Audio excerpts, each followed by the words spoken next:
World of Warcraft looking for group documentary. I have never seen this in my life. Yeah, it's a perfect day to watch this too, because no raid, it's not a Tuesday, it's not a week, it's literally perfect. 4.7 million views 9 years ago. I don't know how I missed this one. Apparently Bashir is in here too. This should be a really good watch. Rated T for teen.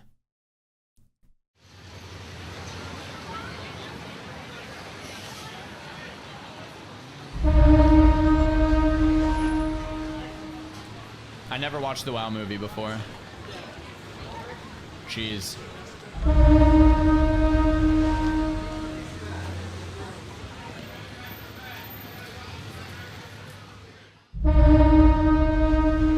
World of Warcraft looking for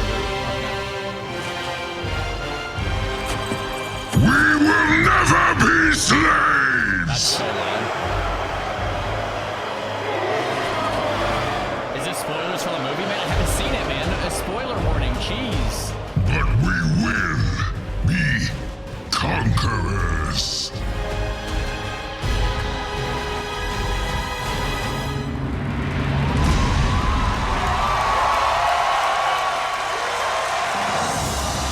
Bro, it would be kind of cool to be in a movie theater with a bunch of WoW players. Like, if you guys have ever been to BlizzCon, what's really cool is when you're walking around, you know that every single person that you see pretty much has played World of Warcraft at some point. You're walking around the Hilton lobby, everybody plays WoW. Whoever you go up and talk to, they're going to understand your achievements and accolades. Like, if you're a rank 1 player, you got the rank 1 title, you know, walking around, you're just like, you know what I mean? Like, everybody in this crowd, in this theater, knows what's good.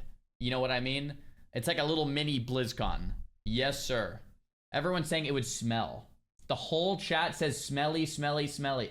Guys, you realize you're saying that you smell. You're the WoW player. I'm the WoW player. You guys are all saying it's smelly, are basically just saying that you smell. That's all you're saying. Okay? Just so we're on the same page. Unbelievable.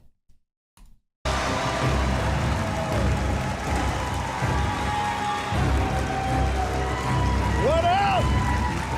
What up? Good morning, Los Angeles. How's everybody doing? Doing pretty Chris, good. thanks again, man. Pleasure, man. It's so awesome. Kind of crazy little gig, you know? Yeah. Dude, I'll take it. What's the quickest way to the lobby from here? Just straight down that way. Thanks, man. Madsen. Madsen looks the same as he did 9 years ago, kinda. My man is not aging, I feel like.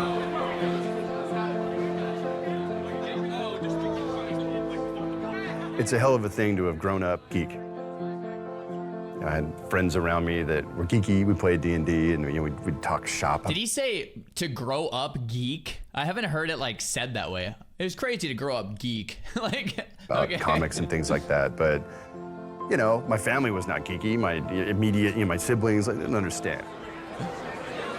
Sweet. Thank you very Oh, much. good, Sir. man. Good to meet you. What's your name? Eugene. Good to meet you, man. Nice to What'd you meet think of that? It was awesome. It was great. Yeah, it's kind of kick-ass. Yeah, I love the way like. Being called the rise of geek culture. As a Geek lifelong culture. card-carrying member of that group, I just kind of think everybody else is catching up. But what I do think is great about it is that whatever you're passionate about, you know, whether you're a Star Wars fan or a Star Trek fan or a World of Warcraft fan or a Marvel fan, whatever it is, I think what we've started to see is people celebrating things that they believe in and they're passionate about.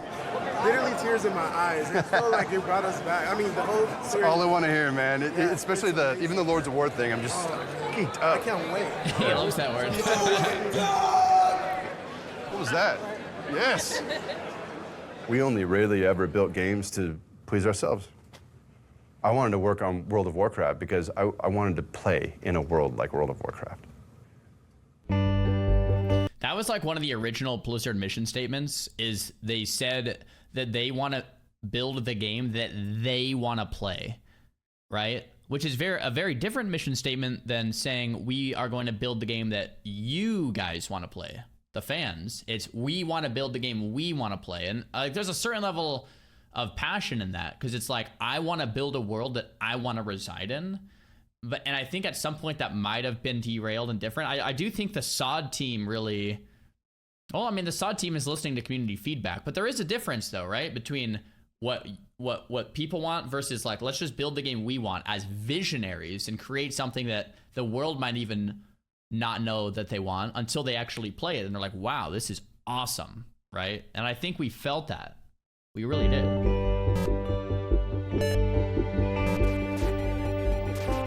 I knew from the age of about 14, this is what I wanted to do with my life.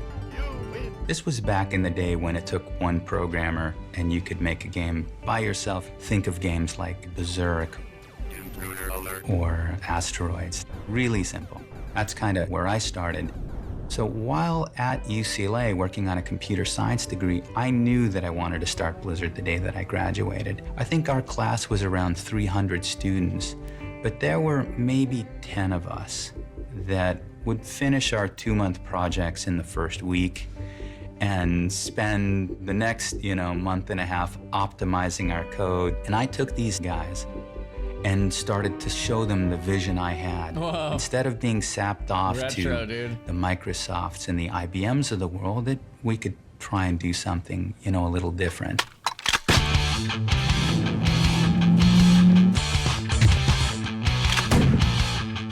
Blizzard has been around for going on 24 years. Morheim, When we dude. started, a development team could be 2.5 people. The experiences that we deliver to our players today require hundreds, arguably thousands of people. One of the things that Blizzard has always done so well over the years is take types of games that had previously appealed only to a narrow audience and make them accessible to a broader audience. They had done that with real-time strategy games. They had done that with action RPGs. And so that's really their particular genius, and they did that with World of Warcraft, taking a type of game that previously had only appealed to a really narrow audience and making it much broader. We dreamed about bringing Warcraft to life, so instead of being the top-down real-time strategy game, you would actually just be a character running around and battling Genius. and teaming up with your friends to fight increasingly difficult bad guys. That was sort of a dream that wasn't really in reach until Origin came out with Ultima Online. Oh, interesting. So I it's remember Ultima Online. installing it on my work computer, expecting that I was just going to take a quick look at it. I ended up staying all night long playing Ultima Online and never left my office chair and never slept that night. EverQuest took Ultima Online and extended it to the next level. The game was that much more immersive. You could play it first person. I still contend to this day that for its time, EverQuest was the best game ever made. EverQuest became this massive inspiration for a lot of us. We loved the game. There were things about EverQuest, however, that were kind of hardcore. You couldn't help but play it and say, well, this could be improved, or we could spin the content this way. It really, in me, reawakened the desire to make the next great game. Okay. At the time, I was on the project called Nomad, which was a third-person, real-time strategy RPG. It was everything, but we couldn't really develop it. It just was crap. There's a lot of passion and work, that blood and sweat that went into it, but it really didn't coalesce into something that people got or really got behind, because there was no other game out there at the time that it was trying to, be like. When we make something, we're gonna plan how that works and how that looks. We're gonna do a zone layout, and we're gonna be like, this is perfect, we love it. Then we start building the world, and we make everything with that world, all the trees and the rocks and the buildings, and we build the whole world, and we look at it, and we hate it. And we're like, okay, this just didn't work. So we'll take all of it and we'll scrap it. We'll start over and build a completely different world. Sometimes you need to do that. There were people on the team that were definitely hurt or disappointed that Nomad was not going to be anymore, but I think everyone understood we just weren't getting the traction we wanted with that game.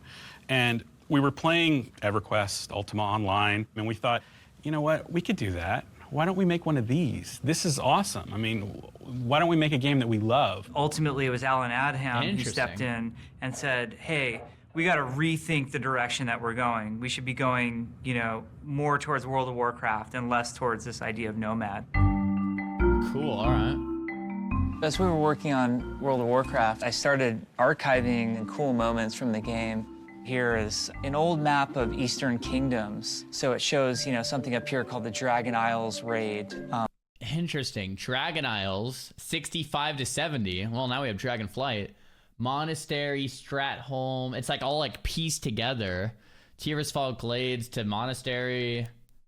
A lot of this is, yeah, a lot of this is how the game actually looks. Which was actually in production. That doesn't exist. The players will also notice that when World of Warcraft first shipped, the game only went to a level cap of 60, and you'll see zones like Eastern Plaguelands here going 60 to 70. Oh. We had a zone called Airy Peaks, which later got renamed to Hinterlands. Okay. This is Stormwind, the first day that it ever existed in World. Oh my god, dude, these screenshots are OG. Look at this. I don't even know what this ability is. And then, the UI actually looks fine. They ended up moving this up a little bit. This looks kind of fine. Yeah, everything looks kind of fine. This is the very first Stormwind. That is rad, dude. That is so rad. Doesn't look bad either. V 0.1. World of Warcraft. There's no statues around it. The road doesn't exist. And then later in this screenshot, you can see the statues were starting to get built by the art department. And when something comes into World of Warcraft, at first, if it doesn't have a texture on it, it shows up as completely green. So we had these giant green statues for some days sitting in Stormwind City. This was the moment that we placed Onyxia in the world. Later, we had some really great designers and artists work on this. As you can see, Onyxia looks totally different in this screenshot than she does today in World of Warcraft. Wow. An artist named Roman Kenny would later come in and make that model look like the beautiful model it is today. Alex Afrasiabi and Chris Metzen were the primary drivers behind the story of things like Onyxia. When I got hired at Blizzard, the computer stuff always really was very intimidating to me. So I started writing, and the boss kind of saw what I was doing and went, huh, you know, I think this kid has some potential. I've been working with Chris for a long time. You know, I mean, heck, you know, we were just college kids, got a job at Blizzard. Heck, next thing we know, we're getting paid to do art like crazy. I think that was one of the most exciting times about Blizzard, right? Is a lot of kids coming together, throwing out ideas, not knowing the rules, and just not even know if we're taking a risk. But we were so naive and so hungry, it didn't matter. We'll just chase it. You can feel the passion. You can feel the passion, right? Like they have other options and they're like, no, let's do this, right? And that's when the magic happens, when it's like a group of people come together and make something really special. And it's not forced, contrived, or it's like, it just happens, you know? You can feel it. All the artists, you know, we played Warcraft 1 and Warcraft 2, but we had all these questions about the world. So we bugged Chris so much. And he broke out these acrylic paints. We looked at him and we're like, what are you painting? And he painted a map of Azeroth on the wall. And it was just his way of saying, guys, this is the map of the world. Sick. He just did it. The mythological underpinnings of that world, it wasn't just about bits and bytes and wireframes. It started with words and ideas and feelings and people. I never in a million years dreamed that we'd build the bones of a world and hills and trees and rivers. I don't think anybody had any idea, really, how many people or how much time it was going to take to make World of Warcraft. People started to realize, okay, if we're really going to hit these goals, we're going to have to add more people. So the team started to grow. By the time I came on board, the team was about 60 people, which at the time seemed big, right? At the time I was thinking, oh, 60 people, that's a really large team. I was coming from Ultima Online where we had about a 30-person team. We realized they poached the Ultima, dude. That's wild. Our estimate of doing 500 quests just isn't going to cut it. We're going to have to do like 5 times that for this game to be awesome. We wanted to get everything into the game. There were many nights where many of us would be here 2 a.m., 3 a.m., 4 a.m. The longest we'd ever taken on a game was Alex. Warcraft 3, which I want to say was 3 years. The World of Warcraft took about 5 years by the time it went out the door. The weeks and months were going by like they were hours. I remember at the time it seemed impossible that we would actually be able to launch the game in a state that felt complete by the end of 2004. The 11th hour before the game shipped, we were getting in massive pieces of content like the Onyxia raid. We made Molten Core in 1 week, and the whole time... They made Molten Core in a week? And they're making Oni 11 hours before it ships? Are you kidding me? What? How? A week? As we were even delivering on those pieces of content, we're thinking, this isn't enough, this isn't enough. So it was a really sort of terrifying experience. We were tired. People were kind of beat up. It had been a long, long stretch of highway. But we were playing it, and we were testing it, and we were looking at each other in the eye going, it's super fun. We're super in. No one knew what it was going to do, but there was a sense that this is really fun. Hopefully people are really going to like it. I feel like you know when a game just has it, you know? It's like, yeah, this is good. This is good. And we all know it's good. It's good. This is good. You know what I mean? It's like when you take a test and you know you crushed it, you're like, yeah, I crushed that. Like you just know it's dialed. You know what I mean? You just have this, it's like, all right, let's get it. Hopefully we'll sell a few. Oh, is this that Krollblade guy? Monty Kroll. Oh yeah, you're right, Krollblade. There's a sense that this is really fun. Hopefully people are really going to like it. Hopefully we'll sell a few. We got something here. Yeah, exactly. At the time World of Warcraft came out, the Lord of the Rings movies had also just come out and had really taken the first big step in bringing fantasy back into the cultural mainstream. You also had the Harry Potter movies also starting around the same time. So the cultural time was right for this kind of product to come along. It was announced. That's interesting. I talk about all the time. I am such a sucker for fantasy games, and I asked the chat, why is that? Maybe it's because when we were born in the 90s, Lord of the Rings was just super popular. And when you watch a movie, you want to embody those characters. And you play World of Warcraft, you can. And WoW happened to be the best way to embody a character like a fantasy character at the time, and kind of still is, in the early 2000s. And then, yeah, we have Harry Potter, which I wasn't as into Harry Potter. Then I guess Star Wars, which is a different discussion. But maybe that has something to do with breaking through to mainstream media or culture. I didn't really think about it that way, you know? But I was a massive Lord of the Rings fan as a kid. Maybe that has something to do with my fascination for fantasy games compared to like shooters or something. Announced that we would do a developer signing at Fry's. One of our producers called us and said, you guys aren't gonna believe what's going on here. Oh, that's sick. We got off the freeway and there were police everywhere. There were crowds of people walking down the street. It looked like Mardi Gras. And then I thought, did we somehow mistakenly do this on the same night that someone was having a big event? Oh, and as we got closer and kind of baby. turned the corner, I realized, no, actually, this is our thing. That gave me the chills, man. Yes. The timing was perfect. The What do you mean they're passion was here there. for us? Oh my God. I thought a couple people would show up to get their boxes signed, not 6,000 or whatever crazy number that showed up. Jeez. Some people literally didn't know what was in the box. You know, it was just sort of a leap of faith of, you know, hey, I've played Blizzard games before. Warcraft was great, StarCraft was great, and this game's gonna be awesome, so I just wanna meet the people who are here. It was the most amazing experience. As a passionate Blizzard fan myself, I feel like I saw a lot of myself in the audience, right? I saw, you know, a community of gamers that was very much like the group of developers that were sitting on the opposite side of the table. We were there till 4 or 5 or 6 in the morning signing every single box that came through. And that was the easy part. One of the things they felt really, really strongly about was not to sell more boxes of the game than we could support on our servers that we had at the time, because they didn't want people to have a bad experience where the servers were bogged down and couldn't intelligent, log yeah. in. And it turns out all of those boxes that we had projected to last for a couple of months sold out within a day or two. We had planned to have 1 million users within the first 12 months of the game. We had those first 1 million users within like 3 or 4 months. So all of the equipment and servers that we had planned to deploy, we had meticulously planned every month we're going to deploy this many and this many. We basically deployed them all. We just said, put them all up in the first 2-3 months. Day one, That explains the server meltdowns in Classic, if you guys remember, just trying to log in all the time and you're sitting on the login screen like, why am I paying for this? You know, it's like, the servers were tough, yeah. The game was we're good. actually shouting for correct numbers because the numbers that were coming in were so large that we thought that they were incorrect numbers and that the monitoring that we had in place was bogus. There was actually a time before WoW launched that we thought that we could probably get away with supporting World of Warcraft with 12 to 20 employees total.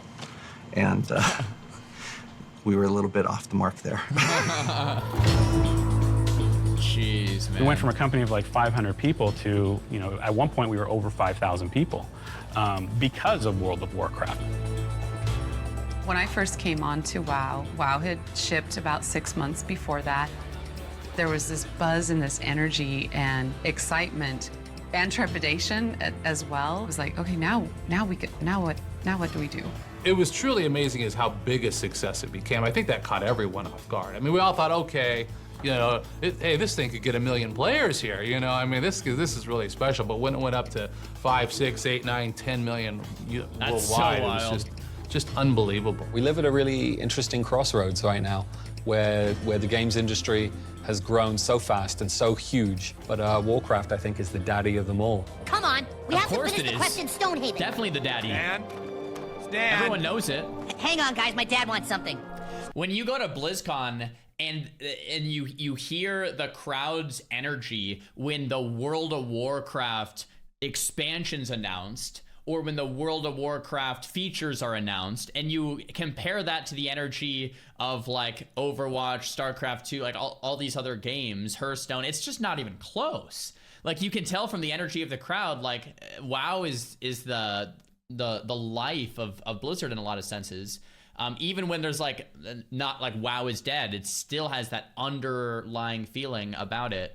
I'm not gonna lie, I went to BlizzCon in 2012, I believe 2012 or 2013, and the StarCraft 2 finals when that was like the days of like, I don't know if Idra and Huck were still playing, but like maybe right after that. In 2013, StarCraft 2 finals were pretty darn hype in that back then too, but that changed a few years later. Dad! What?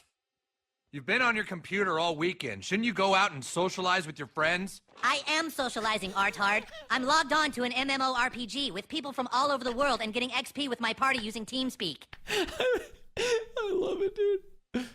I'm not an artard. This role-playing game, out in 2004... I love it, dude. Oh my gosh, it's been too long since I've seen that. Oh man, that reminds me of when I was a kid, dude. Jeez. returns to the world of Azeroth, where heroes like Leroy Jenkins do battle. Let's do this. Leroy Jenkins! Oh my god, he just ran in. You could actually say that the Leroy Jenkins situation was one of the first great internet memes of any kind, and actually became a verb. Leroy means to rush headlong into a situation of extreme danger with no regard to the potential consequences. Yeah, that's Stick to the plan. Oh gee, Leroy, you were just stupid as hell. At least I have chicken. Once you start hitting in the pop culture and for it to resonate with this many people, that's where you can say, wow, we've done something pretty amazing here. I chose to race orc, and I chose them because they're big and strong. Dwarves, all about, the power, just go straight for it. Rogue blood elf. Because first of all, it's Horde, and I relate more to being a misfit who's misunderstood. Paladin was kind of the guy who was a lot of times saving the day, fighting for God and country. I could relate to that. I've always wanted to live in this fantasy world. I've always wanted to be a hero. I play a warrior because I just want to wield a big sword and be the guy leading the charge. I love gnomes. I think they're the technological core of the Alliance. I had a bunch of friends and they were all nervous. They said, we need someone to take axes to the face. I said, what the hell, man? I'll do it. That's who I am. Why else would you be anything but orc? They're beautiful. Being a warrior is about just fighting with everything that you have. It's not World of Peacecraft. It's World of Warcraft, baby. Bro, I could never play a warrior. I still don't get people who play warrior. It's like, dude, I'm gonna turn you into a sheep and just stare at you, and then I'm gonna frost nova you, and you just can't move. I'm gonna ice lance you until you die. And, oh gosh, yeah, no thank you, man. I played a human priest. She may just be a character, but she brought me out of my shell. I was like, okay, what is the least amount of clothes I can wear in this game? So I obviously became a Blood Elf Paladin. Really? The reason I picked Undead is because I wanted the ugliest race. She's honest, I man. have a little 90s shaman, and its name is Dyslexic. I named it Dyslexic because I myself am dyslexic, so dyslexic I have to wear 2 different colored shoes to tell my left and rights. I've been playing human paladins since I was 12 years old, and I don't see any reason to change that up now.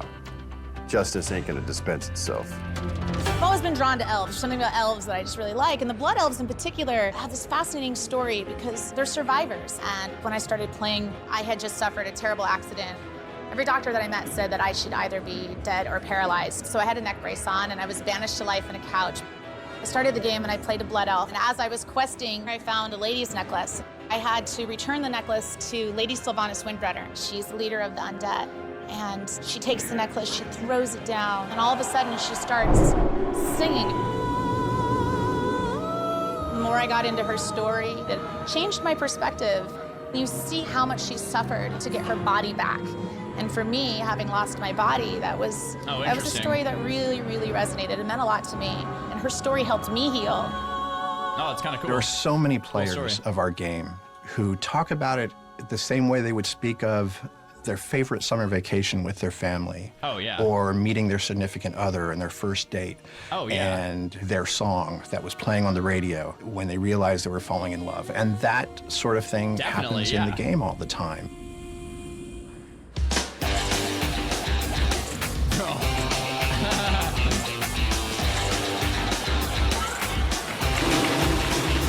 I had one of those moments. I think everybody had one of those moments like, oh, now we've made it. And that was BlizzCon. We put the announcement for BlizzCon into the World of Warcraft launcher, and it sold out within like a day. One of my favorite moments, BlizzCon had not opened yet, and there's just this sea of people at the Anaheim Convention Center waiting for the doors to open. I'm going up the escalator, and as I'm getting to the top, I just yell, "For the Horde!" And the whole audience lights up, "For the Horde! For the Horde!" You hear, "For the Alliance! For the Alliance! Go for the..." Bro, if you guys haven't been to BlizzCon, it is very true. There's a lot of energy. Like everyone around's a WoW player. You yell something like that, you're gonna get a response. I miss BlizzCon. I haven't been in a minute since COVID. And last year my son was being bored, so we didn't go either. So it's been like 4 years, 5 years. I miss it a lot. They just start, raging on each other. How cool is that? It's overwhelming and humbling to us when we go to these events like BlizzCon. Doing it is as important for us as it is for the players, and it recharges all of the Blizzard team members' geek batteries. Seeing all of these people here just to see World of Warcraft and realizing this is something special. Link auction houses in every major city. Nice. Link in the auction house. This is these people's lives. I mean, some of these people came from all over the country, all over the world to come together to meet some of these players that they've met in the game. It was just a blast. And we've been doing it almost every year since. You do have a fan base that is not only dedicated to this world, but they're passionate about it, they're opinionated about it. Falstad Wildhammer was going to be on the Council of Three Hammers, but it's not in the game at all. What happened to him? Isn't Falstad dead? From Day of the Dragon? He survived, and in fact, he was the leader of Airy Peak in Vanilla WoW through Wrath of the Lich King. Right, of course. Get owned. Right. Yeah, Alex, what's up with that? Thanks for pointing that out. We're gonna get that fixed. Thank you. Bet. What a legend. Blizzard has taken the time to really speak to their players. They have people on the ground. I get feedback from hundreds of players who are oftentimes in my guild and say, hey, this doesn't work here. Oh, if you go to this section here. And we're pretty sure that's invaluable for Blizzard because we're able to say, hey, as a unified front, this is great, this needs some work. WoW fans don't mess around. I mean, they take World of Warcraft seriously. We always say there's kind of two main characters of World of Warcraft. There's the player and the world. WoW just has that loving community that's always there to support you, always there to help. The one thing that keeps me playing and keeps me coming back would have to be the people that make there. It's just an awesome place to belong. My youngest son was diagnosed with leukemia. Like, even when you go to BlizzCon, and this is no shots fired at Blizzard, the event itself is okay. What makes it is the people. Like, you meet people that you've been gaming with for like 5, 10, 15 years online in person, and you're talking to them on Discord or Ventrilo or whatever it was, TeamSpeak at the time, all day anyway, and then you're talking all of a sudden in person in Anaheim. Like, it's a really cool experience. The event itself, you know, is fine, but it's really the people. And same thing with the game, right? Like, the game is good, but that many people communing online is a really cool thing. Yeah, and the community helped us get through it, so thank you. My mom's actually handicapped. She has MS. It was a really awesome way for my mom to feel like she could get out and really experience the world. As a veteran, for myself, it gives me a second home. I made tons of friends to the game. I've made many different friends. Speaking of which. What's up, dude? How are you? I know you're on. I'm in costume. You know the South Park episode of World of Warcraft? Yeah. Is that based on him? Yeah. That's the most based on meaningful him. relationship that I've developed thanks to World of Warcraft has got to be my marriage. One thing led to another. A couple years later, we're married with 2 children. 我是被朋友拉去玩的，可是很高兴能够在魔兽世界里面认识现在的老公，就是他。Meeting my boyfriend Jackson or Bajira. All muscle and metal, baby. You guys provided a medium for us to meet when we were states away. She server transferred IRL so that we could work on establishing a garrison together. My wife is somebody that I met in World of Warcraft. We started to play together more and more often, and you know, eventually we started dating, and the rest is history. It's the community, it's the people that I play with. We have so much fun. These people have become my family. I've never seen a game be this powerful. AQ, baby. It's funny, you don't realize your limitations when you don't know. And that was really one of those moments where I just had no idea what I was getting myself into. The opening of the gates of Encourage was really a huge moment in Warcraft history. It's interesting because it isn't one that we've really repeated, yet it has such great kind of historic value. We wanted to capture a lot of what we had seen in EverQuest or Ultima Online with these major events where one person on the server could be, you know, the hero for a day. The whole server would rad. come together, or would have to come together, to unlock this dungeon in this raid. The door was this crazy door that twisted and rotated, and these roots would kind of untangle. One of the things I like that the classic developers knew and did very well is that they forced interaction between players. You had to work together, right, to do something like opening the gates, but in a lesser sense, to do something like a really hard elite quest, to do something like a dungeon back then, or to do something like just leveling through the world because the world was scarier. So you had to work together, right? You couldn't play solo. You couldn't really play alone. You had to be, that forced you to socialize to some degree, right?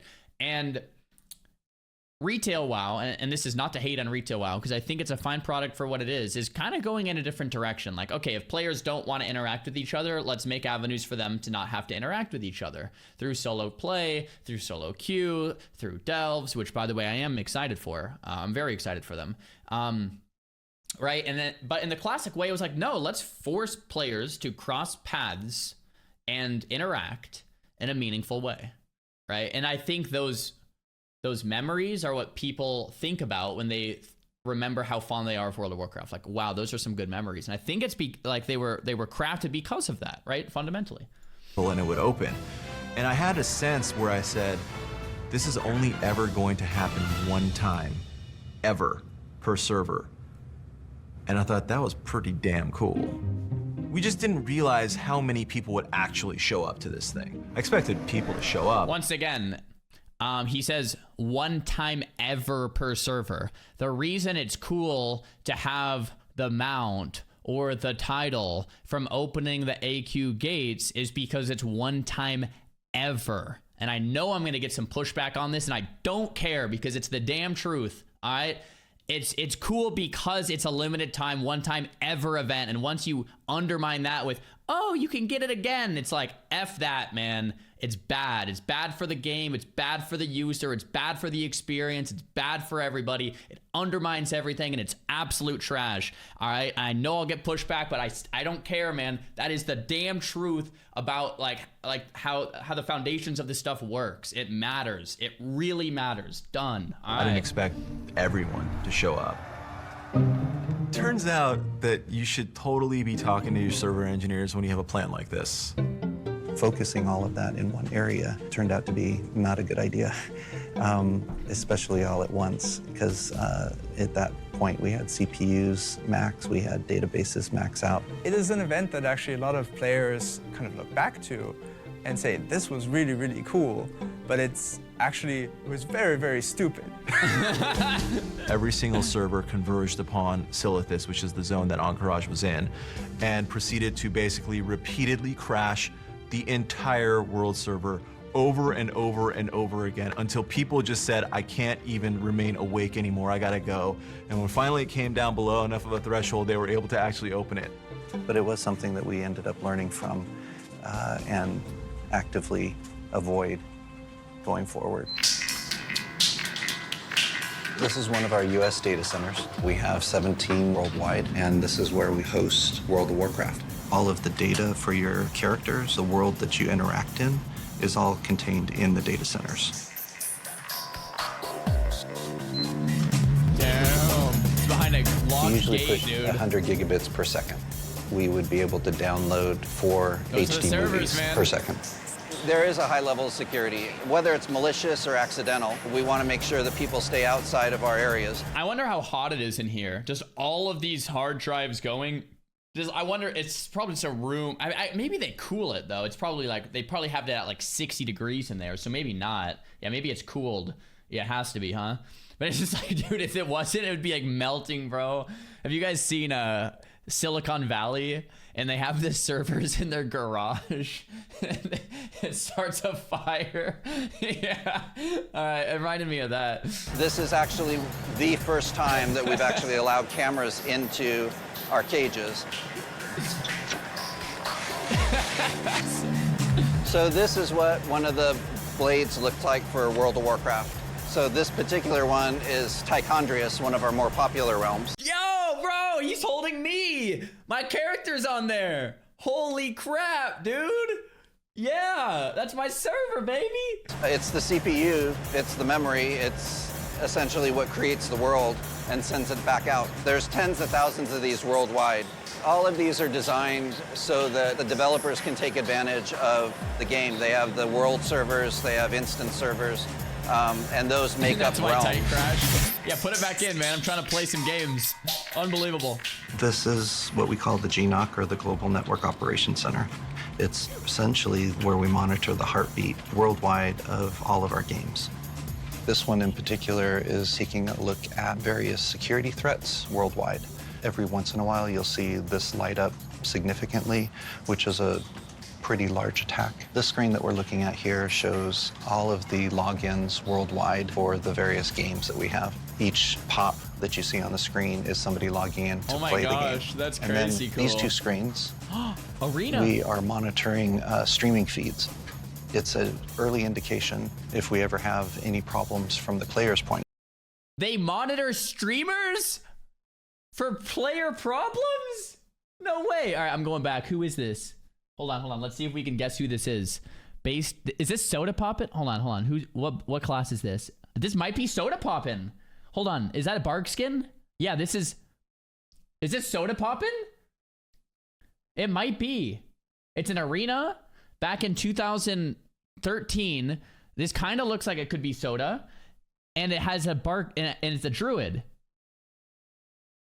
Night Elf, female. It might be Soda. Maybe, who knows? It's an early indication if we ever have any problems from the player's point of view. We push the boundaries of the technology as far as we can. We try not to tell the developers no unless physics gets in the way. You know, so far to date, we can only push light so fast, and we kind of have to say no at that point, but otherwise we try and figure out a way that we can make the vision come to life. After we had launched the service in 2004, we kind of were in panic catch-up mode. We were in a very reactive mode where we were patching. We knew we wanted to deliver cool content to players, but we couldn't seem to get our feet beneath us. We spent, all of our time really just trying to get things under control, and I would really say it was about 9 to 12 months after launch before we were like, I guess we should make an expansion for this game. World of Warcraft experienced such explosive growth in its first year and 2 years. And the real question was, could Blizzard sustain their momentum? Would the first expansion, Burning Crusade, really be able to live up to the level of quality that they had established in vanilla WoW? Where do we go next? Warcraft had always been in the interactive space of video games, kind of compared to Tolkien or other fantasy settings, that we had all grown up, playing games within Dungeons and Dragons, things like that. And man, I had a I had a fire in my gut, desperately wanting to prove that we were not old hat, that we were not the same old thing, that our world could stand up and take you to places that you would not expect. We developed a story whereby the player walks through this ancient portal and is transported into this broken, shattered world. It was definitely not the same old thing. And it was funny at the time, kind of walking the team through this idea, especially the artists, and they're all just going, what the hell, The guys at Blizzard were so awesome to archive a lot of this for me, so now it's not all bent up in a drawer. Here are some images that were sort of the firsts. This is a picture of a paladin I had drawn for some friend's card game that never got used. Cool. And we ended up using this in Warcraft as our paladin Uther. Sick. Notice his eyes are covered, he's blind, but he's carrying the Book of Honor and Virtue. Well, we didn't want a blind paladin because he's supposed to run around with a warhammer, right? So we took the mask off of the paladin, and what I did was I put it on this character here, Illidan? who was my inspiration for Illidan. Oh, and this was the very first sick. Illidan picture that was done back in 2000. He had carved out his eyes to have the demonics, sense the demons. He used demonic energy against the demons. This was back when Illidan was somewhat of a good guy.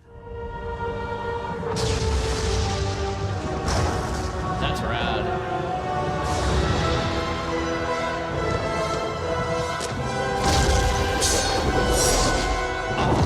You are not prepared. Chills, dude. Bro, I remember sitting in middle school wanting to play TVC launch, and I'm sitting in school and my teacher's talking and blabbling about, I think it was about like nouns or something. It was English class. I remember exactly where I was sitting, and I'm just like, I need to get home because TBC's out. I gotta get through the portal. I gotta start leveling up, man. Like, get me out of here. I gotta get home now. It's crazy, dude. Oh. Of course, Burning Crusade was a huge success, and they really were able to not only maintain the level of quality they had established in vanilla WoW, but even raise the bar. As I look back on that first expansion, I believe it did exactly what I hoped it would do. It just socked people in the teeth and reset their expectations. I think our players began to understand that we weren't in this just to sleepwalk through, some kind of classic plain rap fantasy thing, that we were definitely looking at it like artists and challenging ourselves and them to kind of take this journey where anything was possible. In the years around Burning Crusade, this is when you really started to see the adoption in Asia and in Europe that made World of Warcraft not just an American phenomenon, but a global phenomenon. Oh.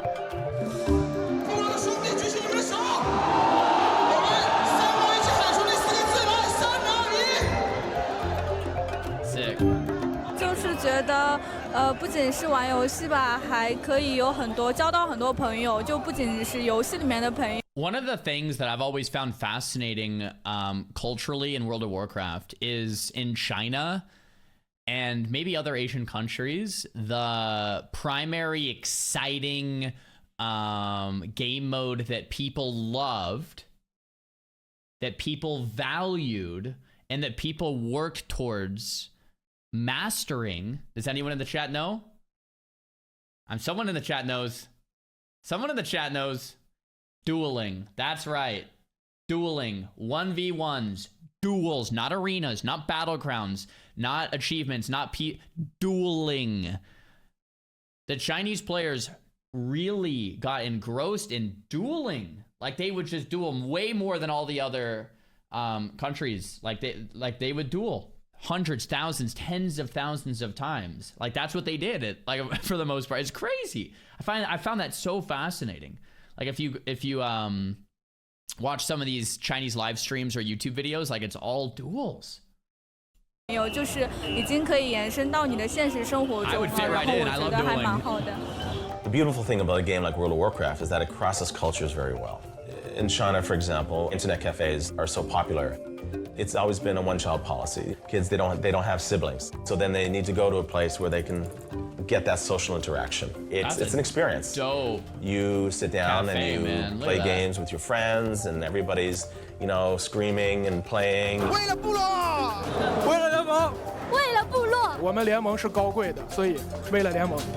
It's really a social experience.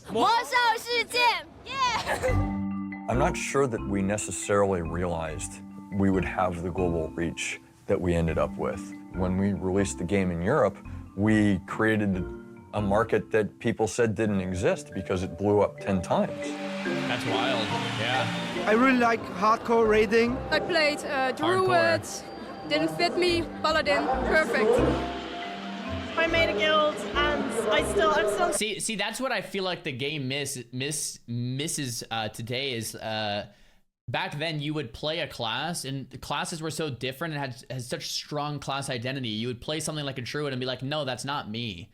Like I need to find a different class. And you try a rogue and it's like, no, that's not me. And you play that paladin like she said and it's like, yeah, that's me. Like, yes, I'm a paladin then, because this makes sense to me. And I like the role that the paladin has to play. And that's exciting.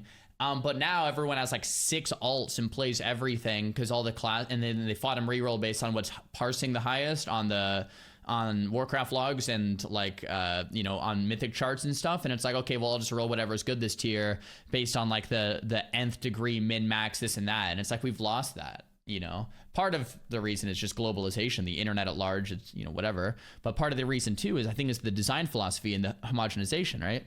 Contact with loads of them. There were loads of people from like across the UK and Europe. At the end of the day, the beauty of a game like World of Warcraft is that you are connecting everyone together, so you are kind of diminishing, you know, the cultural differences between the different people. That became the fascinating lesson to us, was how similar players were regardless of where they were globally. Once they were living in the world of Azeroth, they were just sort of citizens of Warcraft. The most memorable moment I've had playing World of Warcraft came when I was playing a Gnome Warlock. I was headed into Ironforge for the very first time. The first time I ever went through the gates of Orgrimmar. I was walking up the path, guarded by dwarves on either side, entering this massive doorway that was carved into the side of a mountain. As soon as I walked through those gates and the drums kicked in and the music changed and I saw an entire city to explore, I knew I was hooked. Nagrand, it's just rolling hills, yeah, Nagrand's and beautiful. Look off into the distance, and then this giant elephant just walked right past me, and it was the way they make it feel like a real world that is my favorite thing about World of Warcraft. Watching the sunrise, any sunrise, and the reason for that is something that we did differently. We have a real-time clock. We call it time is time. Time is part of a person's sense of immersion. It's subtle but important. In Northrend, there's an area where the Forsaken buildings are. It's in this kind of snowy, moody area, and the light is really, really nice at around 5 p.m. The only time you see a baby. sunrise in World of Warcraft is if you're up during sunrise. So they're rare and unique and beautiful. That's so My cool, most yeah. memorable time playing this game had to have been in BC when I was a rogue and got server first dual warglaves. Those were good times. Badass. It's good being a nerd, isn't it? We decided to have a hot tub party in one of the moon wells in Duskwood. The moment at the Wrathgate where you pick up Bolvar's shield. I almost shed a tear because after picking up the shield and everybody else saluted. I go on the forums and I make a post saying, we are raiding Heroic Halion on Monday, October 11th. If you have work, call out sick. If you have plans, cancel them. And that night, we killed him. My God, the nerd screams were amazing. Probably my most memorable moment in game had to have been our first takedown of the Lich King. My son, the day you were born, the very forests of Lordaeron whispered the name Arthas.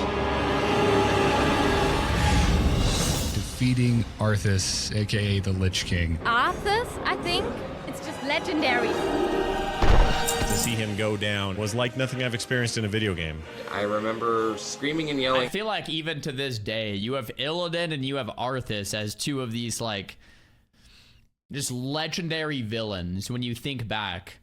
I'm not, like you guys know, I'm not too much of a PvEer. Like, yeah, I've delved here and there into PvE. But when I think of like other end bosses, it's like, okay, we have like Deathwing, I guess. Like Gromosh, I guess.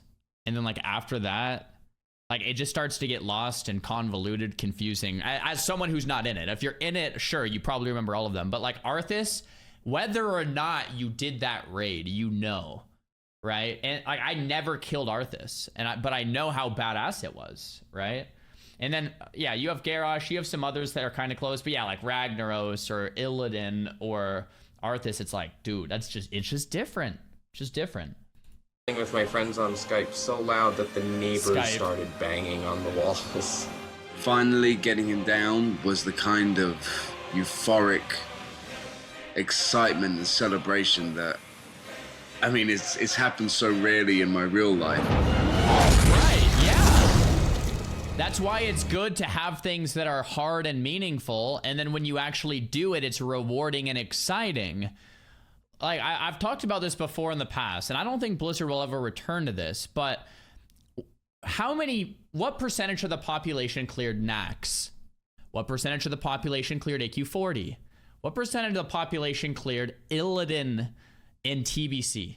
What percent of the population killed Arthas in Wrath?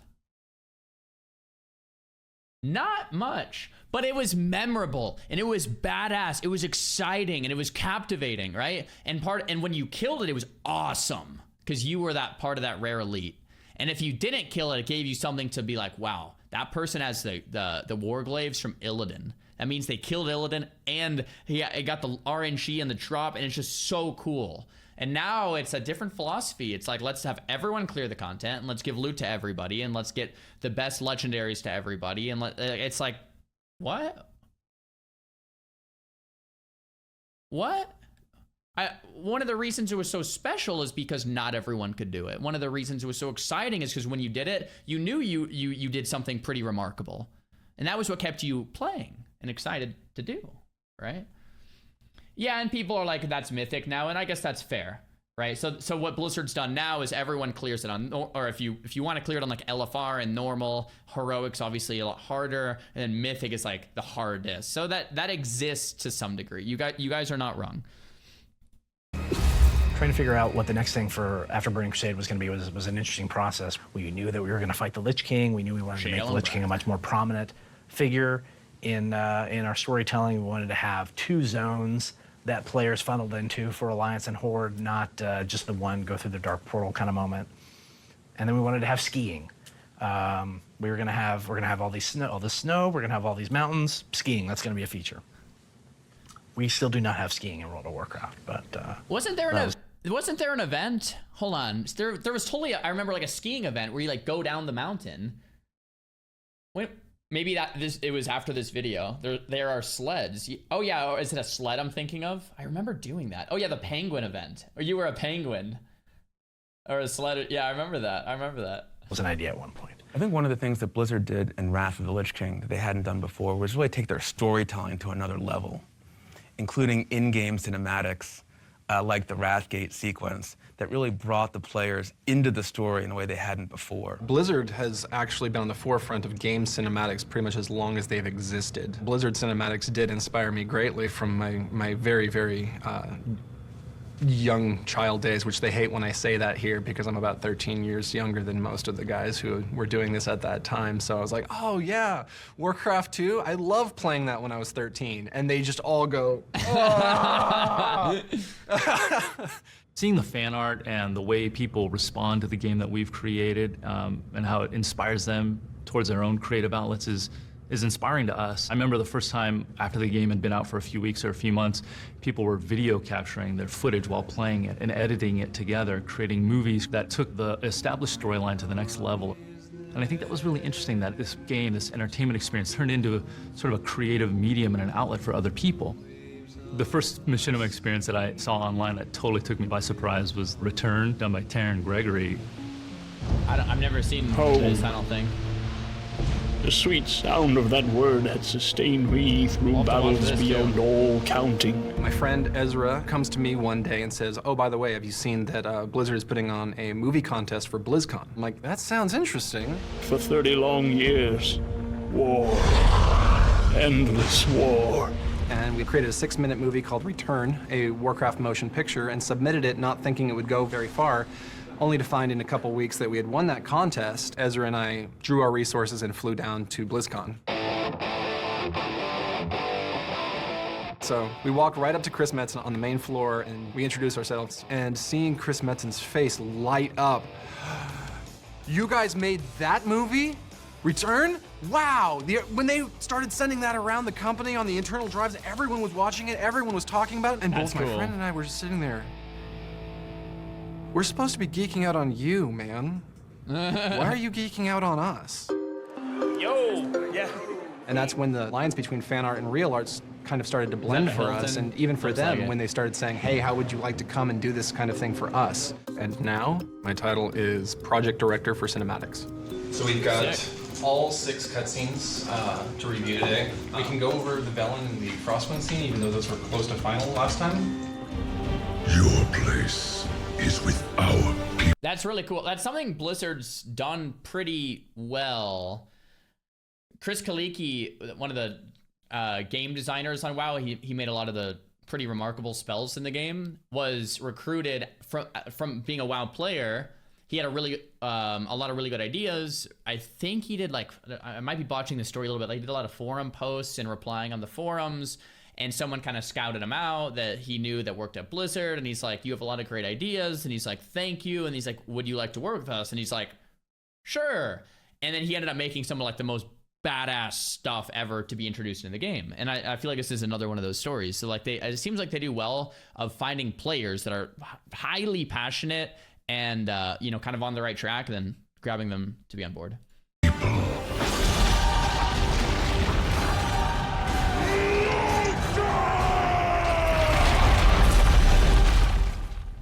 Most players may or may not recognize major franchise characters, you know, Thrall and Arthas and King Varian.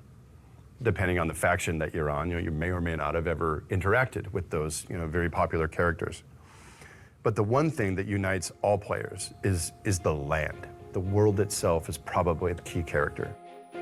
My favorite WoW zone has got to be Nagran. It was my favorite zone ever. So many things to kill, 12 of this, 10 of that, 8 of that.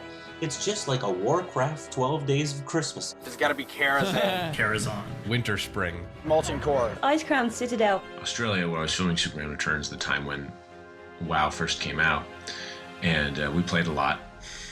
I have fond memories of Westfall for sure, and then Stormwind City. I remember walking through those gates, and my jaw just fell to the floor. I could not believe how big the place was. And you know what? I agree with Metzen. Like, what makes WoW, and I think Esfand has also said this, what makes WoW so good is the key character, which is the world, right? And I since day one, have been pretty anti-layering for that reason. And I understand layering has technical implications that help the game run the way it does today. And I guess so be it. Sure.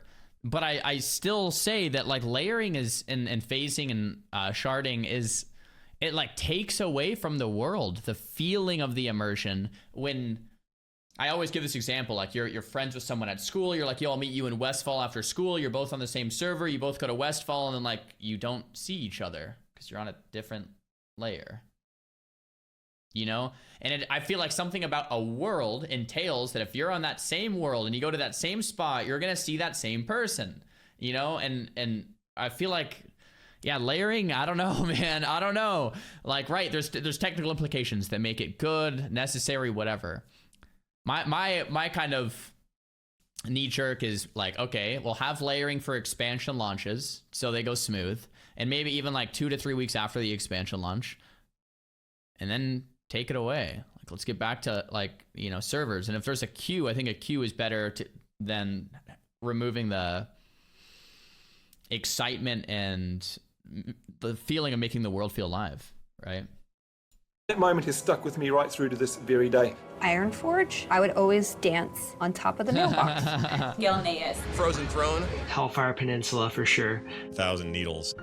This canyon of endless red rock reminds me of when I was growing up, seeing these majestic rock formations. Honestly, it's got to be Ashara. It was just the feeling of the zone, the red leaves. It was just really, at the time, beautiful to look at. And I'm talking old school Ashara, before Deathwing did what he did. Damn.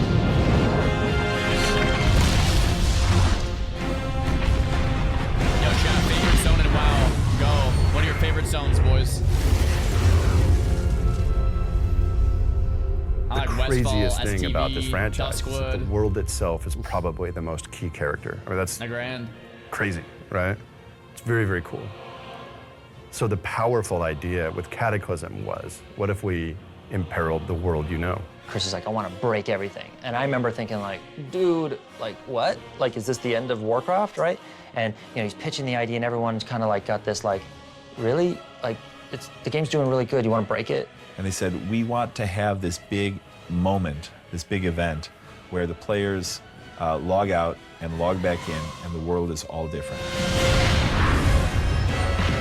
That was probably the scariest thing I ever heard.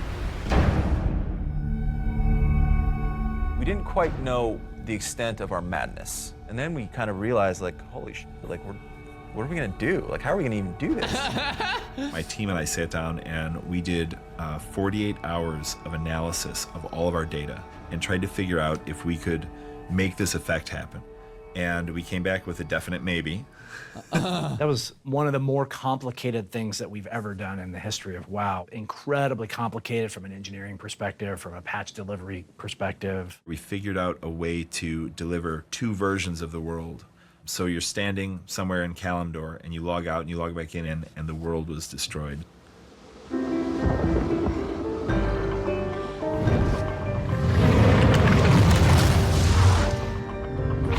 That's so wild.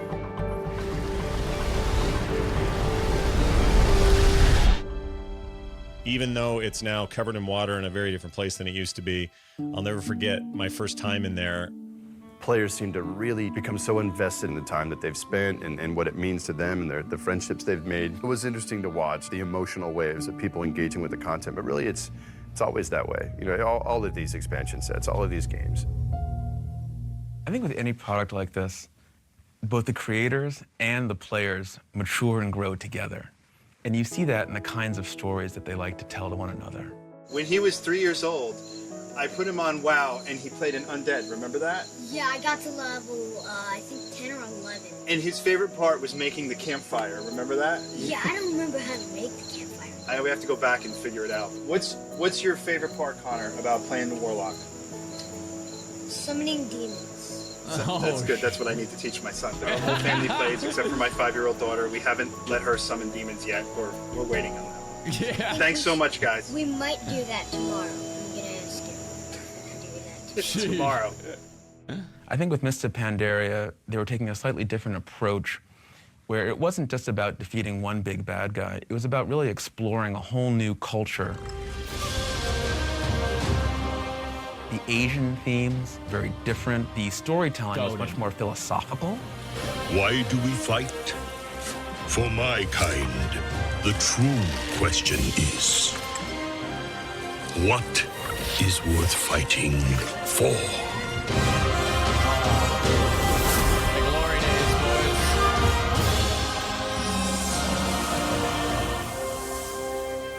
And maybe that reflected the fact that the people who make these games and playing them were frankly getting older and more mature themselves. And maybe there's a little bit more sophisticated kind of storytelling that you can engage in as a person and as a player. I was heavy into the martial art movies of China, Japan. My daughter was born, so I made sort of an Asian-inspired panda. So there's a little kid, there's me, big fat guy on the hill. People really started enjoying these guys, and eventually they ended up becoming a race for Warcraft, and is actually just a Christmas picture to start with. That's rad. I think I might have printed out the picture and gave it to someone. They're like, oh, this would be like just a cool race to do for Warcraft. And we're like, nah, it seems kind of weird for Warcraft. And they go, well, we have an April Fool coming up. Let's make this an April Fool thing. So we put a little bit of history to them, added some more pictures, and April Fools, the new race in Warcraft 3, the Pandaria. Oh, it was a joke at first? I didn't even know that. And everyone's like, oh, that's so cool. This is great. This is going to be so awesome. And we're like, oh, they actually like it. What do we do now? Miss the Pandaria, I Oh, so think, it's a joke and then they actually did shows it. how much That's we funny. can continue to drive the visual look of our expansions. What's really been awesome is just seeing what Chris Robinson, who's the art director, and what that art team is able to accomplish when they're just given the time to craft, art. Everything has to be about the idea. So what we try to support around here is don't focus on finish. Don't focus on rendering perfectly and making sure that every pixel is in the right place. Focus on this first part and make sure that if the idea is amazing and the structure and the foundation is amazing, we'll get to the rendering part. As a technical director, it's a lot of... That was very well said. That was very well said. I think so many gaming companies in 2024 are like, we gotta make it look beautiful, we gotta render it, we gotta do this, like we gotta make it look 4K plus HD, this and that. And it's like, dude, is the story there? Is the gameplay there? Like, you can get to that stuff later, like the graphics later. Like, it doesn't really matter that much. Like, you need that intact story, the intact gameplay. It all has to add up and make sense, and then you can figure out the other stuff later. Like let's focus on what matters here. And yeah, gameplay first, development, right? And it's just backwards. I feel like so many companies are like, look how beautiful our game is. And people are like, well, where's the damn gameplay, man? Collaboration with the art team when we were thinking actually for doing the Pandaria and for Mr. Pandaria, they wanted to make a character that is much more alive and is able to emote better, which required like facial animation type of technology. We actually had to build kind of custom technology to make sure that the actual face shape can change. With the technology that you provide, you tend to kind of give artists and designers the tools that they can use to bring the world to life. So Engine kind of tries to enable creative people to do very creative things. Our bond is iron, our will unbreakable. Who will stand against us?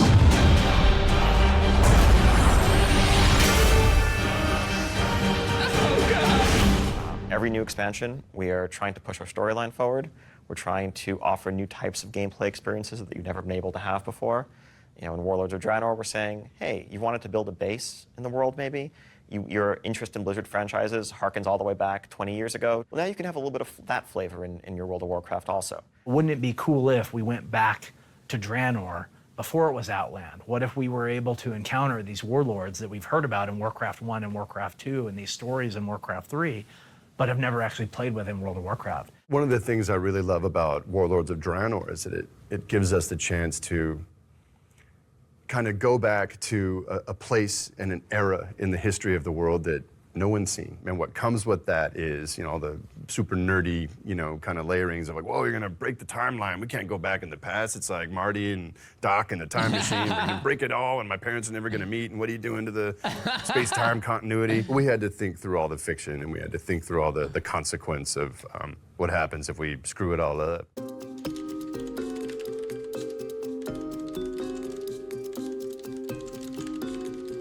So today's the day that we open up our first couple of raid bosses for testing on the beta servers.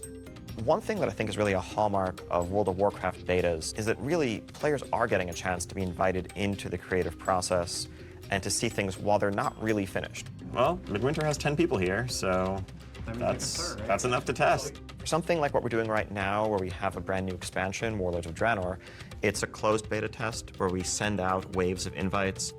The two designers that are up at bat today are Jason, who made the Butcher fight that's in Highmall, and Candace, who worked on Gruul in Blackrock Foundry. Is this pretty much what you're expecting in terms of their positioning? And the first step is we put a raid boss up for testing, but we also open a thread for feedback. It's just too much for 3, I think. Yeah, I guess we'll see. We actually often err on the side of making things a little bit harder, because when something is tuned to be more difficult than we ultimately want it to be, we can then at least see how far people make it. When something's too easy, they just go in and win, and we don't know how much harder we need to make it to actually get it to the right place. Remind me what the mechanic is. It's you. I thought you want your range to soak it because because your melee are usually soaking his other thing that has the stack. Exactly. Okay. So they're just doing it wrong. Yeah. Okay. They're just knocks doing everybody away. Bunch of noobs. So they're just running back in. Here they go. $5 that wipe to overwhelming blows again. Everyone seems to be wiping to overwhelming blows. Oh, and tanks down. That took 6 seconds. Well, you're supposed to split the damage from that ability, and I don't think they know that. This is such a cool perspective. We're like watching the devs watch players wipe, and they're like, ooh, nope, you're supposed to soak that. Oh my god. We get to watch a fraction of players that are actually testing the encounter with our own eyes. But then we get to read what hundreds, if not thousands, of people are saying about it and sharing their experiences, what they found frustrating, what they found hard to read, hard to interpret. Jason, there's actually some genuine feedback posts with a couple of links on the US forum. Okay. He sounds surprised. Oh, there's actually a genuine post on the forums. Surprise. There's one of them on the US side of things, not the Europeans. If you want to go ahead and read that specific one. All the rest are trolls. Let's ignore those. If you go look at the EU feedback thread, you'll see some things, but not necessarily feedback. Usually the consensus from the feedback is pretty accurate and really serves well to inform us in the overall direction of the fight. We use that to craft and to tailor the experience and to improve it in a way that's going to make for a better experience for them when the game goes live. Our ends, like raid testing continues, started mythic testing this week. The big thing I'm working on personally is fixing our dungeon tuning. We've kind of left it for a while. Like our dungeons, I know, are ridiculously too hard across the board. Our normals had been about where heroics should be, and heroics were about where challenge should be, and challenge was probably literally impossible. Basically, I feel like game designers are deviant psychologists. Like, we're trying to manipulate your emotions and motivate you to do things, but not for some higher calling, just so you have a good time and have fun. We also just made a change for bonus roll tokens, which you guys should be aware of. If you do gold, you can do gold for 500 gold the first time. But then you can also, once you do that once, it escalates and you can do this, you can get a second one for 1,000 gold or a third one for 2,000 gold. We're just moving back to gold, which is the original universal currency. Like it's this currency that you get from doing anything in the game. Are we and concerned so about inflation? Yeah. No. People often ask. Did they ever go live with that? I feel like there was always bonus roll tokens. When did you bonus roll with gold?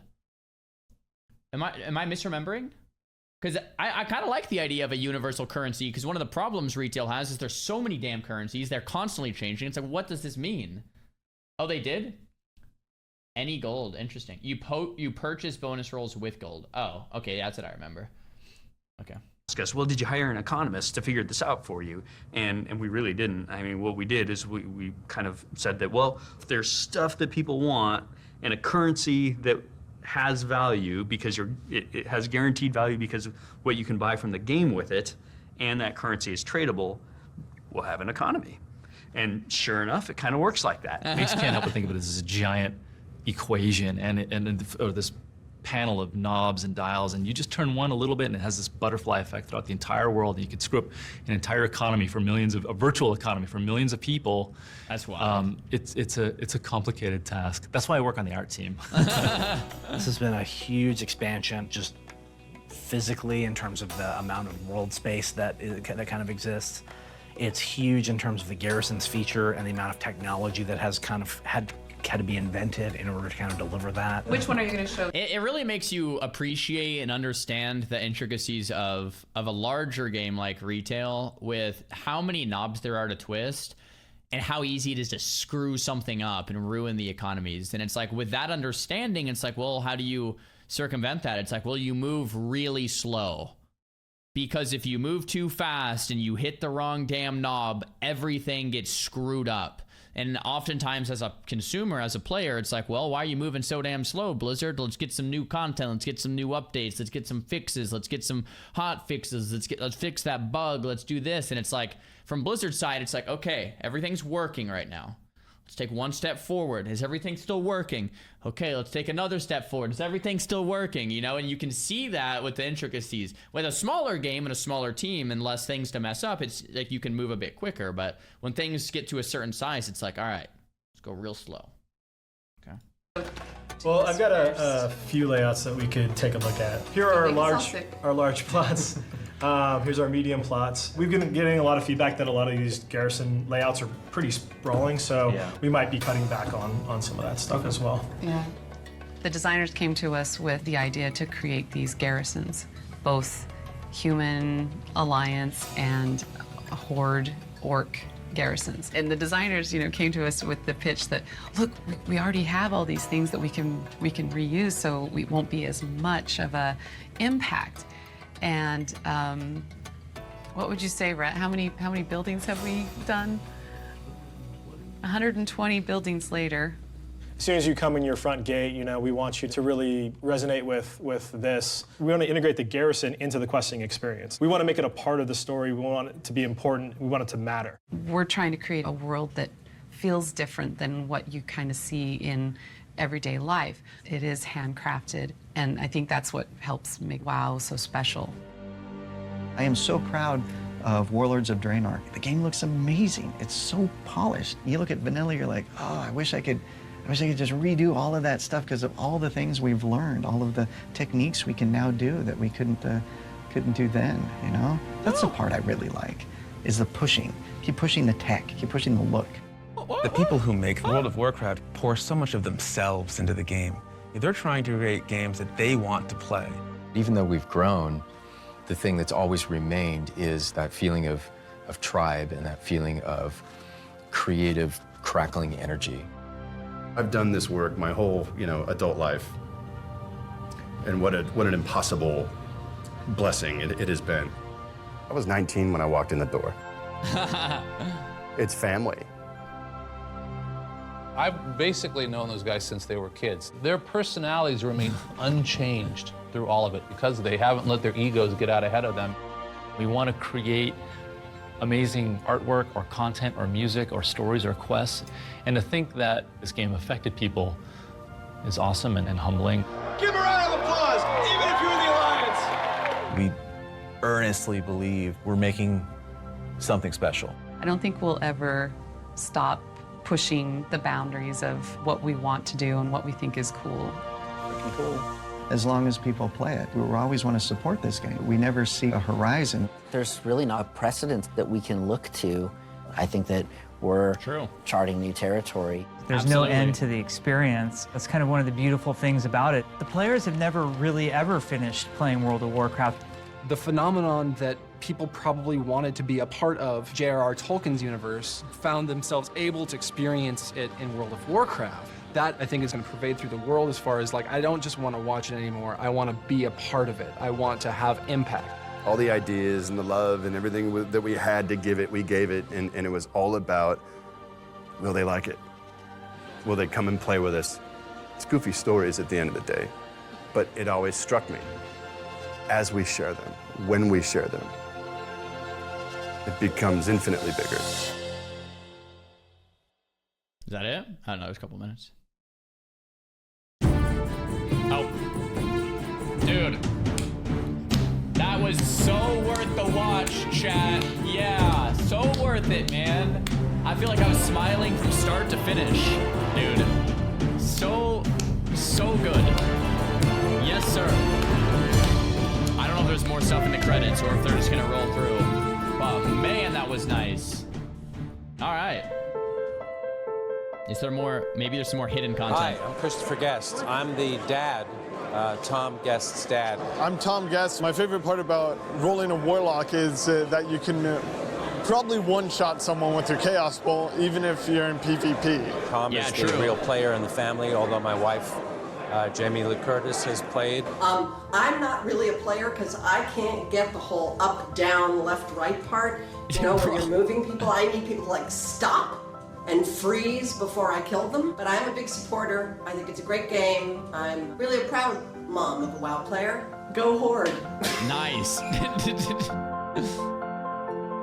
The aspects that keep me coming back to World of Warcraft is all the magic training I'm receiving for when I become a real magician and learn how to stamp my enemies out and crush them like dirt under my boot. The social interaction and that feeling of communal spirit. What the heck? We're sitting on 10 years of World of Warcraft now, 20 years of Warcraft lore altogether, and we still cannot cook our own bacon. We need to cook our own bacon. The funniest reaction I've ever gotten when I told someone I played World of Warcraft was, "You're a girl." Jerks. It's okay. I'm here working late a lot, and my wife, When I told my wife I played World of Warcraft for the first time, she's like, "Wait, that's that game where people like go and never come back, right?" Like she knew someone in high school that like played and like dropped out of high school and like stopped going to school and like never hung out with anyone ever again. Like she's like, "Wait, that's where people just like kind of they get like lost in the game, right? A little bit." I was like, "Yeah, that one." 20-time rank 1. I miss her, and so I take a little time out, and I have my Tauren, and she has hers, and I just meet her by a lake at sunset, and we'll just go fishing and watch the sunset. And like, to me, like, that feels like we're there, you know, like for a few minutes, I can share that moment with her.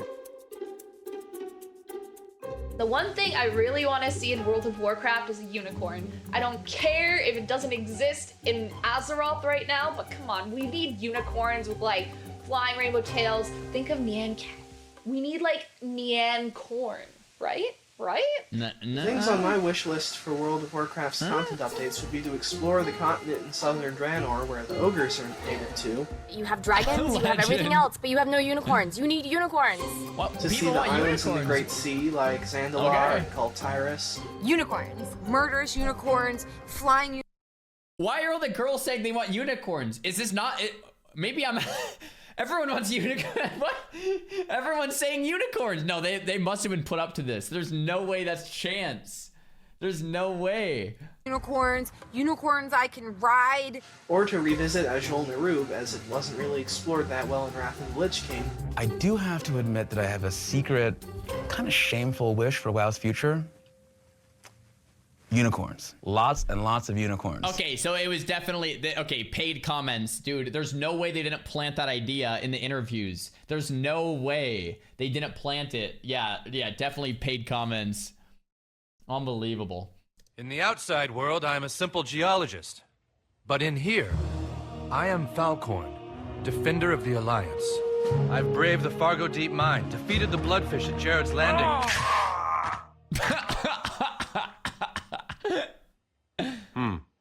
Looks like that guy just killed you. What? Why? I love it. Oh my god. I love it, dude.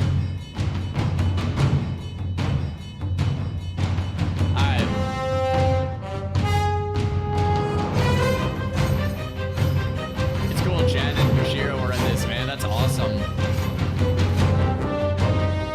Yeah, so this was Snoop Bag. He looks so much different.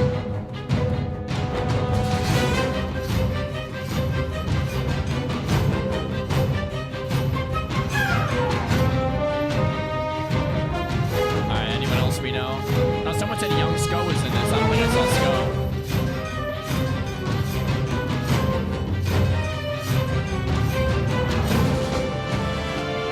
Red shirt guy. Nice.